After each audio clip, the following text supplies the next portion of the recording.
Assalamualaikum warahmatullahi wabarakatuh. Hai sahabat permata, bertemu lagi kita kali ini. Nah, kali ini agak berbeda, kita akan mempelajari tentang muatan lokal di kelas 5 SD. Di sini masih bab 1 tentang tanaman obat.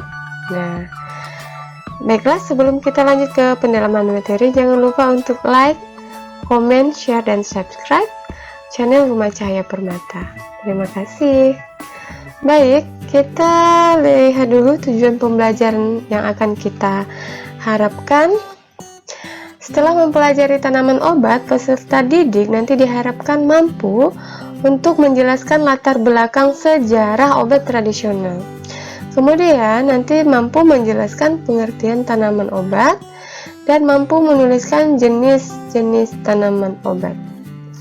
Baiklah, untuk tanaman obat ya, sebelum kita masuk ke pendalaman materi, lihat dulu atau perhatikan dulu peta konsep berikut. Dan nanti di bab 1 ini tentang tanaman obat, nanti akan ada sejarah obat tradisional, ya, manfaat menanam obat tradisional, jenis-jenis tanaman obat, ya, banyak sekali nih jenisnya. Di sini ada beberapa yang akan kita tampilkan, ada 16. Kemudian di sini nanti kita akan mempelajari, mensyukuri manfaat tanaman obat dan membiasakan diri memelihara tanaman obat. Baiklah, di sini kita lihat dulu sejarah obat tradisional ya. Kilas balik ke masa lalu.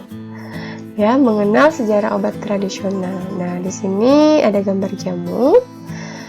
Nah, Indonesia sudah dikenal dengan obat tradisionalnya yaitu jamu. Nah, ini seperti ada jamu beras kencur, kunyit asam, dan lain-lain.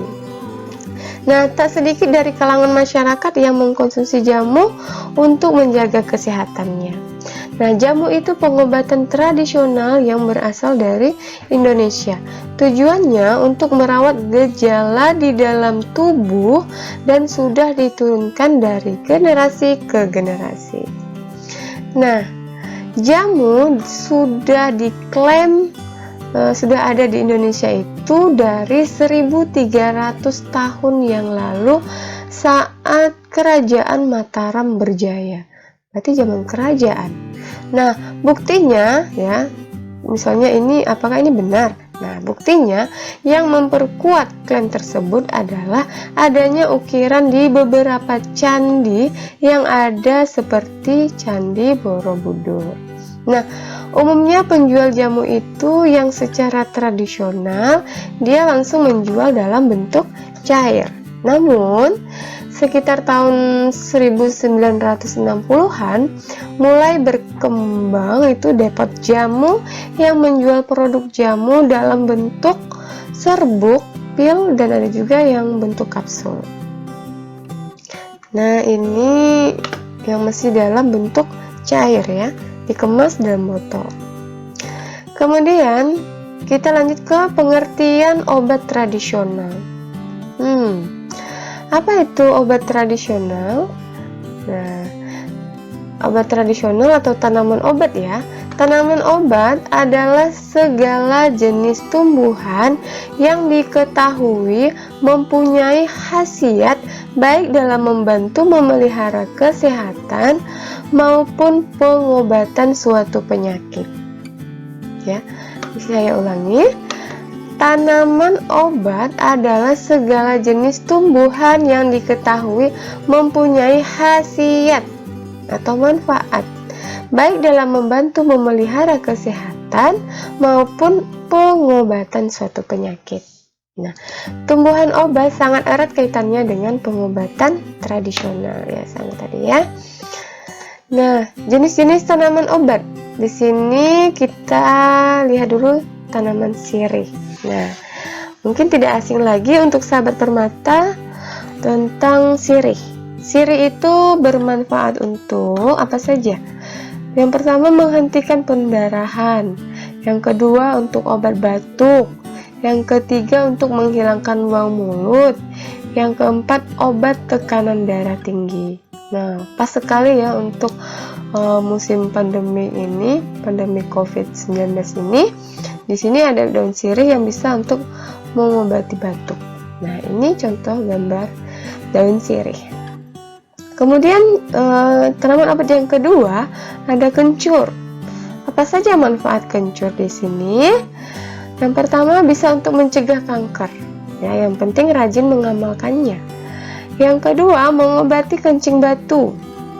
Yang ketiga mengobati diare. Yang keempat mengobati masuk angin. Sebenarnya masih banyak lagi manfaat dari kencur.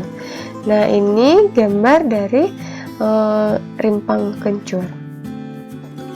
Kemudian kita lihat lagi yang ketiga ada jeruk nipis. Nah, jeruk nipis ini ternyata bermanfaat untuk mengobati ambeien, mengobati obat batuk, mengobati amandel, dan menghilangkan bau badan. Nah, bisa juga nih berarti untuk obat batuk ya di musim pandemi ini. Ini gambar jeruk nipis. Jadi bisa diperas, dicampur di air, diminum. Kemudian ada brotowali. Nah, apa saja manfaat dari brotowali? Di sini ada misalnya menurunkan kadar gula darah, kemudian meningkatkan daya tahan tubuh. Kemudian yang ketiga mencegah kambuhnya alergi. Yang keempat untuk menghambat pertumbuhan sel kanker. Nah, masih banyak lagi manfaat dari brotowali. Ya. Di sini bagus juga nih untuk masa pandemik ini untuk meningkatkan daya tahan tubuh. Nah, ini contoh daun brotowali ya. Baik, untuk pertemuan nanti selanjutnya kita akan belajar tentang jenis-jenis tanaman lainnya, tanaman obat lainnya ya. Tadi baru 4 yang bisa kita bahas bersama. Nah, baiklah.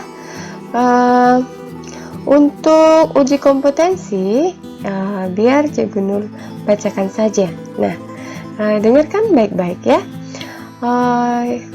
Yang pertama, soal yang pertama, jelaskan sejarah tanaman obat tradisional.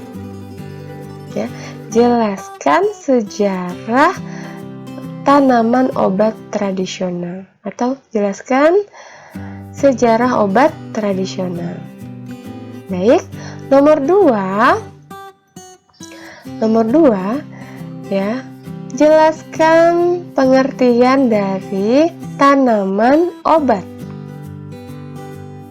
Baik, yang kedua. Kemudian yang ketiga, tuliskan 4 jenis tanaman obat. Tuliskan 4 jenis tanaman obat ya. Kemudian yang nomor 4, tuliskan 2 manfaat tanaman sirih.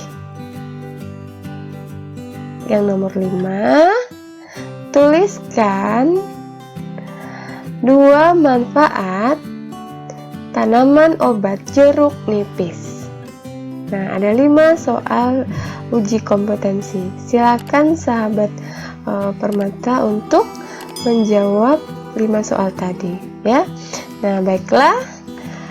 Ingat sahabat Permata, buku yang bermanfaat merupakan teman sejati. Baik, sekian pertemuan kita kali ini. Jangan bosan untuk terus mengikuti channel Rumah Cahaya Permata. Sampai ketemu lagi di pertemuan yang lainnya. Terima kasih atas perhatiannya. Wassalamualaikum warahmatullahi wabarakatuh.